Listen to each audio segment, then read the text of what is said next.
2021. It's been a year of redefining what Volkswagen does in India because it called it the year of the Taigun, and definitely the hustle mode was on.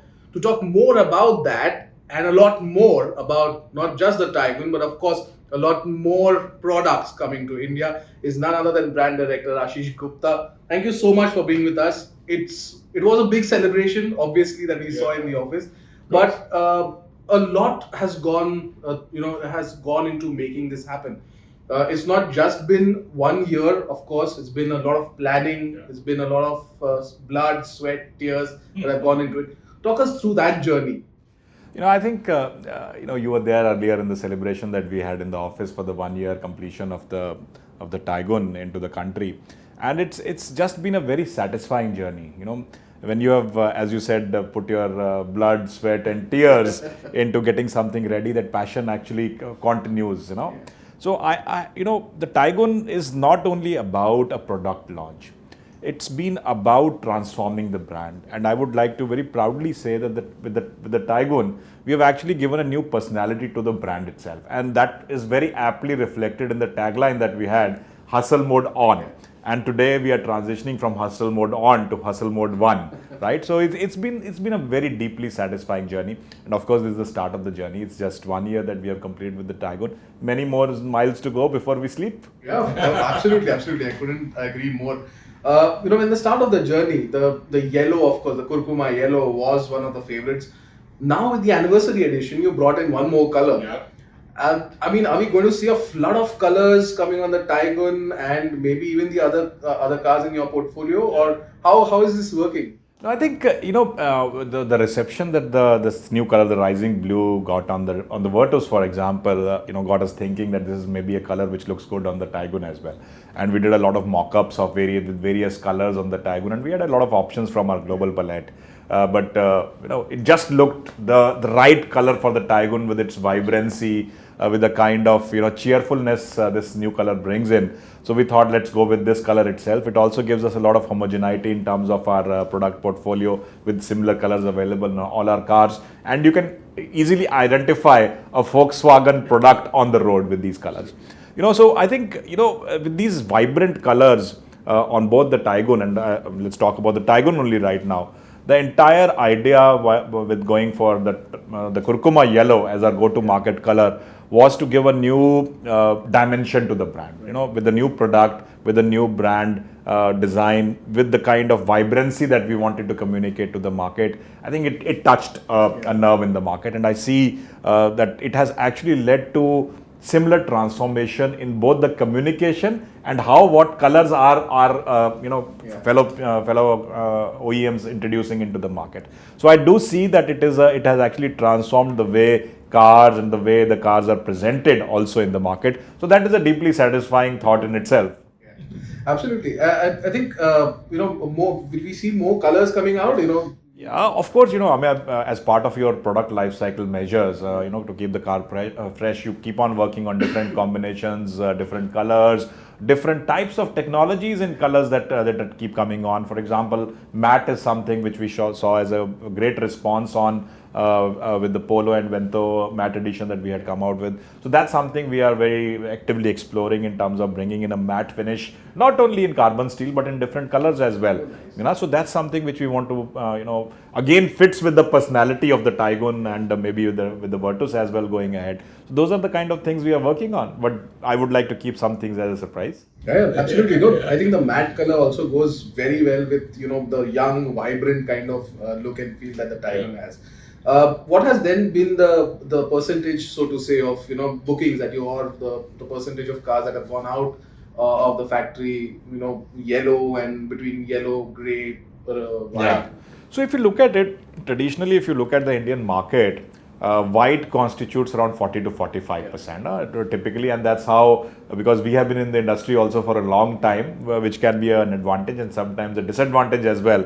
Our planning was also that 40%, 45% white, maybe 10 to 12% silver, and then the grey, the carbon steel, maybe 15 to 20%. That's how everybody in the Indian automotive market actually plans for it. But we took a radical call to go with almost 15% of our mix as the kurkuma yellow, right, which was a very bold bold step, and the team was actually in. We had a lot of debates whether this is something which which will actually, as a communication color, it's good. Yeah. But when a customer wants to own it, would they go for it, knowing the history of Indian customers? So it was a bold decision. And at the initial launch stage, we had planned with around 15% curcuma yellow mix. We had planned to bring it progressively down to around 6 to 8% within 6 months. But to my surprise, till now, the demand continues to be above 15%. Wow. That's how much this color has been loved. And parallelly, similarly for the wild cherry red as well, again a hot selling color for us. So definitely, if I look at my mix, my white mix still is the maximum at around 30-35%. Curcuma yellow at around 15%, wild cherry red at another 20%, and the rest being carbon steel and the silver, right? Yeah. So, and I think with the rising blue now introduced, that will also take a substantial share of the colors. No, of course, let the demand go up. That's good for you. Yeah, of course, yeah, definitely. No, so, but it's not been all, it's not been smooth sailing because of the semiconductor issues that you have faced. That you could have done much better, or you could have done much larger numbers. How is that on? Is the production on track? How are you going to ramp up? So as you said, definitely from the launch of the Taigun, the kind of response we got, in fact, in the last 1 year, we've actually had almost 40,000 customer orders, and we have been very clearly communicating to the market that we do have supply constraints. So this number could actually have been higher, but on actual books, we had almost 40,000 customer orders. Out of that, despite the semiconductor challenges, we have been able to deliver around 22,000 cars so far, which is a substantial number, and a lot of kudos to the team who've been managing, all these challenges that keep on coming every day. Sometimes one component is missing, sometimes another component is missing. So it's been a topsy-turvy ride, navigating these challenges on a day-to-day basis. Typically, a sales organization would like to have a visibility for at least 6 to 8 weeks on what is coming from production and whether it is matching with what the customer demand is, and then supplying those cars to the right parts of the country. So that's been a challenge, but I think all said and done, it's been very well managed. The good thing is now, it's not that we have not been producing cars. Frankly, we have been producing cars. We have not been able to complete them and ship it out to dealers. Right. So now, from September onwards, we do see the supply constraints easing up a little bit, and the visibility for next 2-3 months also seems to be similar, that the situation will get progressively better. So I'm very hopeful and very confident that from September to December would be the best period for Volkswagen in India. We started this discussion with how satisfying the journey is. Yeah.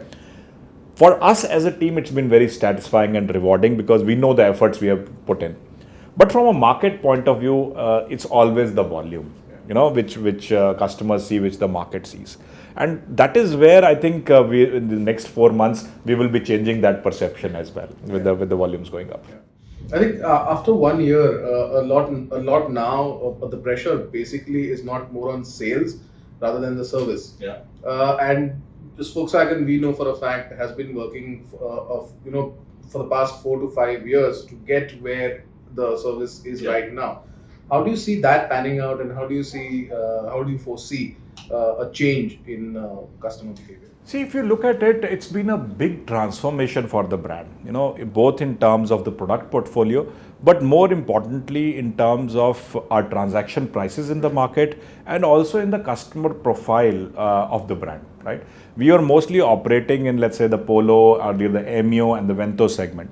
With the transformation, or with the change to the India 2.0 portfolio, actually our transaction prices, the ticket size of our cars has actually doubled, So this is, I would say, if I look at the industry, this is one of the biggest transformations a brand has had in the Indian automotive history. Totally changing your portfolio, totally changing your ticket sizes, going higher up, and with that consequently also changing the customers who are buying into your brand. So the challenge for the team is not the service itself, but making a mindset change in the way we interact with customers, with the customer profile changing. So that's something which is not an easy thing to do. because with 600,000 cars on the road previously sold, there's a way of working in the network which exists, which has to change dramatically. So that's an ongoing challenge. That's an ongoing effort from the team, and so far I would proudly say that we have been largely successful. Long way to go. Customer expectations keep on evolving every day, and from a brand like us, who is positioning itself at the premium end of the segments, the expectations from the customers are also premium, rightly so, and we have to deliver. Yeah, so that's a continuous effort of me and my team to make sure that we go and deliver to those expectations. Parallelly, for me personally, it's important that we make this evolution and this level of service a standard by process. It should not have to be led by a single individual, right? So that's why I focus more on institutionalizing the processes and the rules and the guidelines that we have for our network, so that every customer, without asking for it, gets the service he deserves and he expects. So that's the difference that we as a brand would like to push, because the organization and the brand is bigger than any individual. Yeah, that's absolutely great to know. But let me get back to the production part of it, because you're not just catering to India; it's also the export markets that you're catering to. And just recently, just a couple of days ago, the Virtus was launched in Mexico. What are your thoughts on that? I mean, because it definitely puts a lot of pressure on your production numbers for India and exports. See, at the end of the day, you have to balance out the demands of the markets. Okay, we have made a commitment to our export market, and those are also our customers, right? So it's always about equitable treatment between domestic customers and export markets, because you have the similar commitments on both sides. So there, the organization and all of us have been very flexible in making sure that the demand side and the timelines in each of the markets is protected, right? Definitely, it's a make in India product, and our priority first of all is for the domestic market, but at the same time we have international commitments. No, and of course, I mean, the Taigun, we know what the quality is, of course, because the Taigun has gone to World Car of the Year. World Car of the Year. It was one of the finalists. How reaffirming is that for you and the team, to go to that kind of level and have the acceptance from the world jurors, so to say? I think, if we look at it from a macro point of view, Volkswagen as a brand doesn't need any acceptance. Frankly, we are the leading brand in the world. So that ways, I don't see there was any need for acceptance. But the purpose of going to World Car of the Year was to get Indian manufacturing and an India-made product, India-specific product to the world stage. Right. It was about getting a new level of recognition for Indian manufacturing and Indian capabilities, and that's the thought process that we had along with you to take the car to the World Car of the Year. And I'm really happy that people appreciated the qualities of the car, the features of the car, and also the kind of capabilities Indian manufacturing has. All right. I'll straight go into the future of what Volkswagen is all about. We have seen the ID4 GTX doing the rounds of wherever, and it's parked right now downstairs, because I just parked my car and I saw it there. What's the plan there? I mean, because it's MH14 registered. You're like, okay, this is now coming to India. I think let us be clear that this car is in India for testing purpose. Currently, it's on user testing, and I am the first user of the car. So I've been using the car for 2 weeks now, just to get a feel of the car. How does it behave on Indian roads? Are there any environmental challenges that this car needs to overcome? And I would like to say that in the last 2 weeks that I've been using it, it's been brilliant. It doesn't need anything. But having said that, important thing is to do a technical testing of the car. So after we have completed user testing over the next 2 months, we will actually hand it over to our plant teams for technical testing, because there are a lot of parameter settings that need to be done, technical parameters that need to be checked. So for the next 3 or 4 months after we hand it over, it's going to be about technical testing.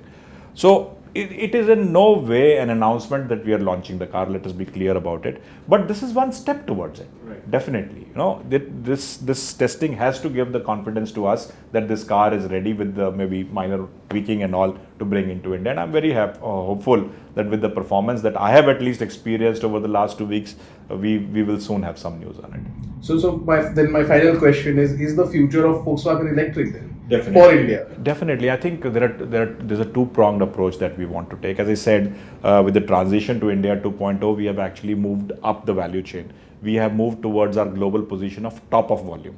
Premium in whichever segments we operate in, right? And that's going to be the effort. So two-pronged strategy: premiumization, taking our portfolio even to a higher level with the base as the India 2.0 products, the Taigun and the Virtus. You will have feature enhancements, you will have other enhancements in these cars going forward. This will form the core of our volume, because we are now sitting in the core segments of the market with the A0 SUV, the Taigun, that is anyway the biggest market. The A0 notch, the mid-size sedan segment, which we have managed to grow astoundingly. We have almost doubled the sedan segment, which was everybody thought was dead, right? So we've added color to that. So these form the core of our volumes. But parallelly, I want to premiumize the brand a little bit more by introduction of some more parts and components cars in the premium range, the Tiguan next generation, maybe another two cars that we are thinking of, which I will not name right now, and parallelly move towards the transformation to electric. That's something which we are discussing very intensively internally. There's no timeline set, to be honest, for it. But there's a lot of movement towards recognition of the fact that the way to go for the brand in India is electric. Do you then see a foreseeable future where the current portfolio that you have in India also goes into electrification, or that's that? I think if you look at the market development, by all estimates, the electric segment in the market, or the electric BEV market, would be around 20 to 25% of the entire market by 2030. Right. That means upwards of 10 lakh cars a year. But you have to remember that by 2030, 40 lakhs of the cars are still ICE. So these two streams will parallelly play together, right? So you cannot ignore one at the expense of another, right? So we will keep focusing on both. The way to go ahead in India over the next 15-20 years is electrification. But for the next 10 years, I think there's scope for in both the segments. You actually have to address all sections of mobility. Yeah. All right. Thank you so much for speaking to us. And maybe on the 10th anniversary of the Taigun, maybe we'll have an electrified Taigun. Yes. With a new color, brand new color. Yes, definitely. Thank you so much, Ashish, for speaking. Thank you so much. Thank you. Thanks.